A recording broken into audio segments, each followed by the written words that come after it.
Nottingham Forest nil, Arsenal nil. Welcome back to the channel, people. Romario Webster here. I'm not on home territory, so a little bit of a makeshift setup, but we move.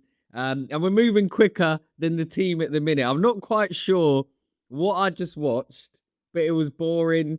It was not convincing. And considering Man City just dropped points in the Manchester derby at 12:30 earlier on in the day, 2-0 to Man United. Another chance for Arsenal to capitalise. We didn't capitalise when Man City dropped points against Brighton. We went on to draw against Liverpool at home.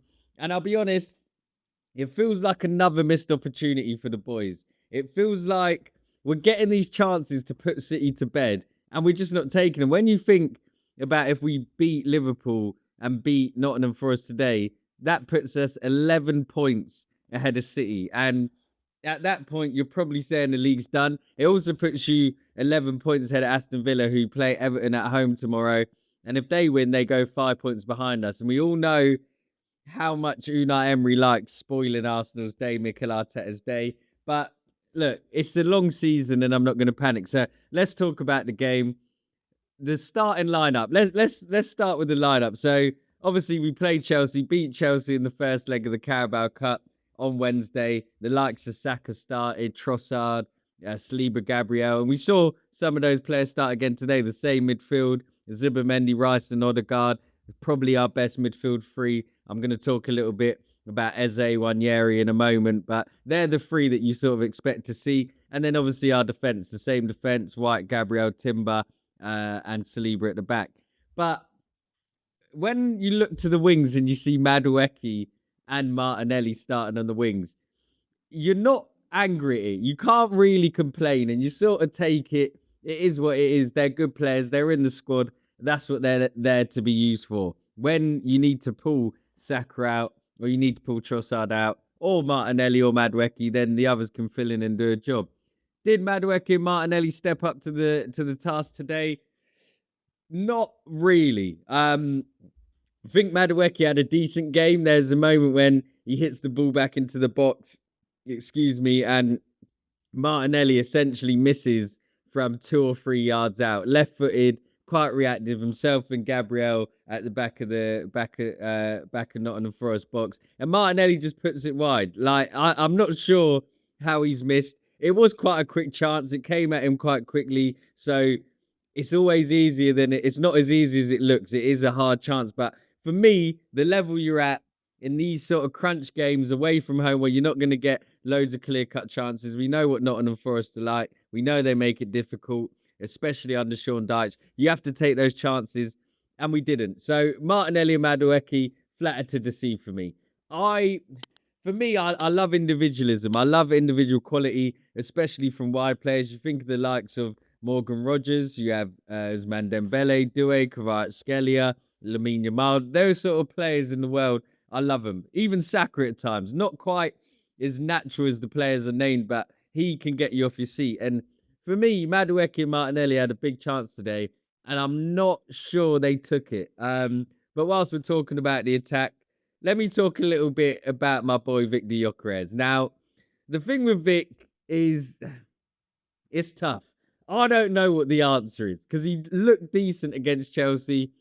He didn't look awful today against Forest, but there's one chance that comes to mind. The Nottingham Forest centre-back Murillo makes a bit of a shambles of a ball, loses his footing. Gyökeres pounces, gets the ball, and then Murillo catches him up. Gyökeres is running through one-on-one towards Nottingham Forest goal, and Murillo catches him up and blocks the shot.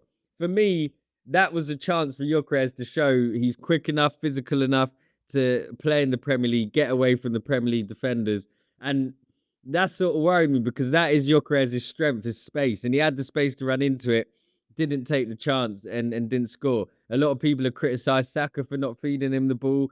Trossard, they've complimented Trossard and says he looks for him. 2 different wingers today, and people didn't really find Gyökeres. I don't really remember him having a clear-cut chance today. So there's a lot more work for Gyökeres to do. Now, another player I want to discuss, and I've spoken on Delida Guna on his channel and Footy Judge Mo. Shouts at Footy Judge Mo. I'm live there at 9:30 tonight. And Martin Odegaard, as captain, I just think he needs to do more. We've seen captains like De Bruyne, Van Dijk. Let's talk Katakazo, Salah. Loads, even Eden Hazard, Diego Costa. There's so many players down the years that have led their teams to titles through action, not just being the captain who shouts, but through action. And I'll be honest, sometimes I worry Odegaard isn't always there. Against Liverpool, I don't think he impacted the game enough. And again today, I don't think he impacted the game enough. Should we see more of Eberechi? Should we see more of Wanyeri? Marino came off the bench against Chelsea and today, and I thought he looked good. Thought Marino looked decent. We know what he's done for us. We know what he's done in forward positions. I think in midfield he's not as effective, but he is a goal scoring threat. So maybe we need to see more of him. And Eberechi Eze's an interesting one.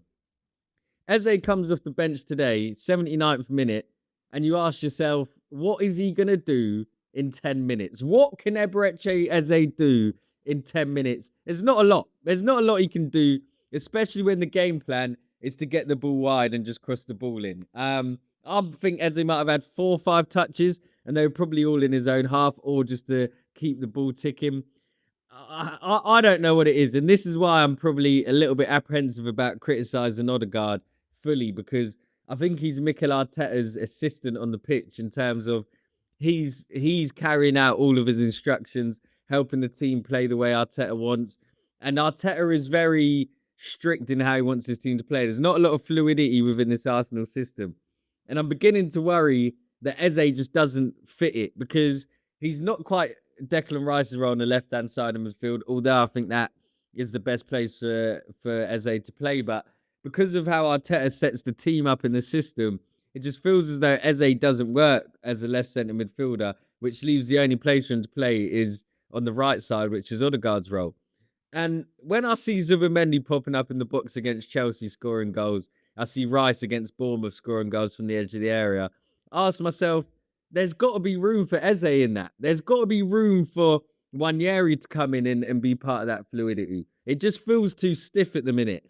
And look, some people might look at it and say, City didn't get a point today. We got a point. So you have literally extended the lead, but extend that to 9, not to 7, not to 8, 9. We needed that extended to 9. And I just worry and I pray and pray Arteta isn't going to try and I don't even know the word. I'm going to say it. I hope he doesn't try and shithouse his way to a title because I'm not enjoying it. It doesn't feel enjoyable to watch. It doesn't feel convincing.